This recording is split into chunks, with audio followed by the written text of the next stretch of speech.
Gemini ॲपवर तुमचे AI photo बनवणार असाल तर 1 मिनिट थांबा आणि ही व्हिडिओ पूर्ण बघा.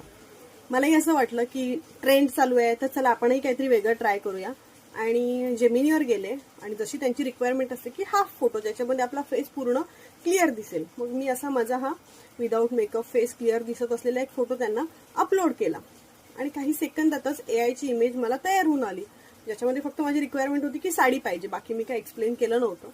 आणि मग जेव्हा तो फोटो आला 1 मिनिटासाठी मी शॉक झाले हा असा फोटो बघून की ज्याच्यामध्ये माझ्या ह्या अंगठ्या दिसत होत्या ज्या कायम माझ्या हातात असतात आणि हे ब्रेसलेट जे कायम हातात असतं.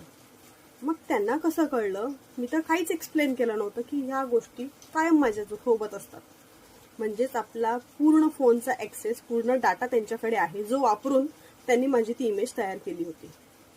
आणि हे ट्रेंड फॉलो करण्याच्या नादात आपण थर्ड पर्सनला आपला सगळा ॲक्सेस देऊन बसतो. आपण आपल्या घरच्यांना आपला फोन हातात देत नाही आणि मग आपल्या फोनमध्ये कित्येक गोष्टी अशा प्रायव्हेट असतात की आपण नाही कोणासोबत शेअर करत. मग अशा थर्ड पर्सनला, ज्याला आपण ओळखतही नाही, कोण आहे काय आहे आपल्याला काय माहिती नाही, त्याचा काय दुरुपयोग करतील तेही माहीत नाही, त्यांना आपण सगळा ॲक्सेस देऊन बसतो. कितपत योग्य आहे हे? त्यामुळे मला तरी वाटतंय की ट्रेंड फॉलो करण्याच्या नादामध्ये आपण स्वतःहून काहीतरी भलं मोठं संकट आपल्यावर ओढावून घेणार आहोत. त्यामुळे तुमच्या घरामध्ये कोणी बाकी असेल ज्यांनी जेमिनी फॉलो नाही केलाय तर त्यांना ही व्हिडिओ नक्की दाखवा आणि सांगा की बाबा रे जेमिनी फॉलो नको करू. सतर्क राहा, सावध राहा, काळजी घ्या. थँक्यू.